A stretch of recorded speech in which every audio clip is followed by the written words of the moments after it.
everyone, it's your friendly neighborhood Aunt Hannah. I've been thinking about you guys a lot lately, and I hope you can feel that. But I've also been thinking a lot about books. Now, I have a lot of books in my house, and I'm gonna have a lot of time on my hands in the next couple weeks. So here's what I was thinking, and you can tell me if you like this idea. I was thinking that once a day, I would pick one of my favorite books, and I would read it to you. How does that sound? Because maybe there's some big people out there who are getting a little antsy reading the same books over and over again to the little people. And maybe there's some little people out there who are getting a little tired of the big people reading them the same books over and over again. I don't know. I'm thinking that you are all good, really good readers, but I really miss reading with all of you since we're all kind of far apart right now. I just really want us to stay all together in reading and share what we're reading. I know there's going to be a day really soon, hopefully, where we'll all be able to be together again and give big group hugs and read together. But until then, how about starting today, I'll read one of my very favorite books to you. And you can tell me if you like it, and you can tell me some of your favorite books, and maybe I have it in my house, or I can find it on the library's website and read it to you anyway. So we're just going to start with one of my very favorite books today. It's Aunt Hannah's Storytime 10 Minutes. And tell me if that works for you. And if it does, I'll do it again tomorrow. If it's not something you're super interested in, that's okay too. Because I might do it anyway because it makes me happy to read to you. It also just makes me happy to read. And this book that I'm going to read to you is just fantastic. And I hope you really like it, just as much as I like you. Sending you big hugs. Let's get ready to read. You ready? Okay, let's go. Okay, you guys, so this is our very first book. It's called Bunny's Book Club, and it's by Annie Silvestro, illustrated by Tatiana Maiwis. What pretty names they have, Annie and Tatiana. And as you can tell, it's about one of my very favorite things, book club, and it's about bunnies. So you know it's going to be a good one. Isn't this just so cute? You can see where all the different books, the different animals have checked out this book club. I'm telling you guys, this book is just so great. All right, it's time to read Bunny's Book Club by Annie Silvestro, illustrated by Tatiana Maiwis.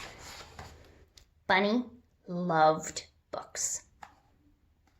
There's Bunny. There's some friends reading a big book. Some other friends eating some seeds. He'd loved them ever since he first heard the lady with the red glasses reading aloud outside the library. There's the lady with the red glasses, and she's reading outside a big, beautiful library. Do you go to the library for story time? I love the library. As he listened, Bunny imagined himself climbing mountains. Look at Bunny go. Captaining a ship. Look at Bunny being a pirate. Ruling a kingdom. Oh, that's so fancy. But when summer ended, story time moved back inside. Bunny wasn't sure if animals were allowed in the library, but Bunny was sure that he couldn't live without books. There's Bunny peeking in the windows. Night after night, he could hardly sleep for wishing. He's tossing and turning. He had to do something. So, with a flashlight in his paws and hope in his heart, Bunny jumped out of bed and tiptoed through the dark. Tiptoe, tiptoe. When he reached the library door, it was locked. So were the windows. Bunny tried digging, climbing, and yanking. Nothing worked. Until finally he noticed, look at Bunny getting all in all the different places. The book return! The shiny handle was far above his head, but it was no match for a high-hopping bunny hungry for books. Oh, I wonder what Bunny's gonna do. Bunny leapt. He clung to the bar, flung himself over, and wriggled his cottontail through the slat. Can you wriggle your cottontail? I just wriggled. That's why the camera shook. He landed inside with a thud. Bunny's eyes sparkled at the sight of the shelves bursting with books. Oh my gosh, that's amazing. Look at all of those books. It was better than a field full of fresh, crunchy carrots. I mean, the only thing that's better than a field full of fresh, crunchy carrots is shelves bursting with books. Oops. Bunny didn't know where to start. He took a deep breath. It smelled as if he were wrapped inside the pages of his favorite book. He followed his nose to the adventure section. There he found stories about swashbucklers, sharks, and superheroes. Bunny greedily grabbed them all. His whiskers twitching with excitement, he slipped his treasures through the book slot one by one. Ooh, I wonder what that book's about. That one with the pink crown. That one has a pretty green cover. Look at his little red flashlight. Bunny is so proud of himself. Then, performing his best balancing act, Bunny wobbled home. He couldn't wait to dig in. Can you carry books on your head like that? And so Bunny returned to the library each night. He searched and sneaked, then scurried back to read. Soon his home was more books than Burrow. What a cozy way to read. He's got some water. Stay hydrated, everybody. He's got books and a pretty lamp. Then one evening, a loud knock startled Bunny. He closed his book and opened the door. Where have you been? Asked Porcupine. Reading, said Bunny. Why? Said Porcupine. Bunny's eyes popped wide open. Why? He sputtered. Have you ever been to the library? It was time for Bunny to let Porcupine in on his secret. Are you sure this is a good idea? Said Porcupine. Calm your quills, said Bunny. I'm too prickly, I'll never fit. Bunny pushed and shoved until pop went Porcupine. Bunny slipped in and flipped on his flashlight. Look, even the moths are dancing and laughing. Whoa, said Porcupine. I know, said Bunny. Do you think there's a story about balloons? I've always wondered about balloons. Have you always wondered about balloons? Because most definitely, said Bunny. There's books about everything.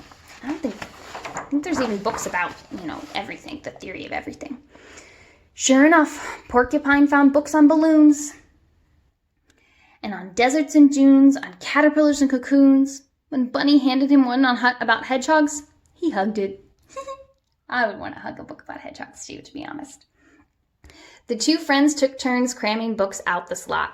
Their towers teetered so high they could barely carry them. Back at Bunny's, they cozied up with cups of tea and carrot muffins. Together they read until sunrise. That sounds perfect. One night, Bear noticed the light on at Bunny's. He opened the door and tripped over a stack of books. What's going on? Said Bear. Here, said Bunny, handing him a book. Bear made room and settled in to read. Soon, more curious animals became visiting. Do you have any books about outer space? Said Bird. That's Bird there at the window. Or about volcanoes? Asked Mole. I'd like a ghost story, said Mouse. I think it's time for a field trip, said Bunny. Look at all those nice friends. One by one, the animals stuffed themselves inside the library. Bear caused a bit of a delay. It looks kind of like Winnie the Pooh stuck in Rabbit's hole right there. They scattered about, sniffing the stacks, pawing over pages. Squirrel gathered stories about the circus. Raccoon nabbed one about outlaws and bandits. Frog found a fairy tale. No one heard the key in the front door. No one heard the clack, clack, clacking of footsteps. No one heard the light flick on. Oh. What do we have here? Said the librarian. The animals looked up in shock. Bunny gasped. Porcupine gaped. Bear groaned. Oh. Follow me, she said. The animals marched slowly behind her. We're done for, whispered Porcupine. All libraries have rules, said the library sternly. Bunny's whiskers trembled. Porcupine's back bristled. Bear eyed the door. Bunny stepped forward to take the blame. The librarian leaned down. The first rule is every book lover must have one of these. She handed Bunny and his friends shiny new library cards. Now you may borrow books, she said, smiling. As long as you return them, of course. Bunny couldn't believe his ears. They could keep coming to the library. Yay! Look at Porcupine hugging his book on balloons.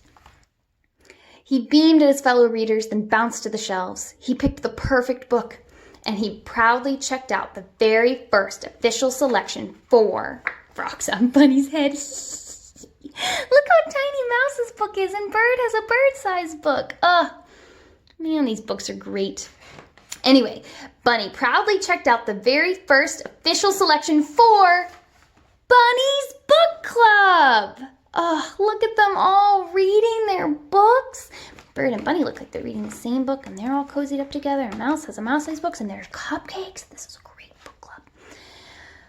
That looks so nice, doesn't it? So very cozy. And that's what Bunny's Book Club read. The end.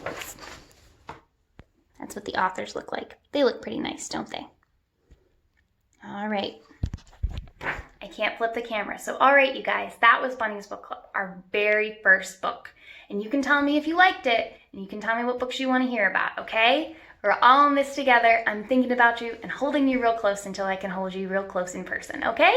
I love you all very much. Happy reading, and I'll talk to you later.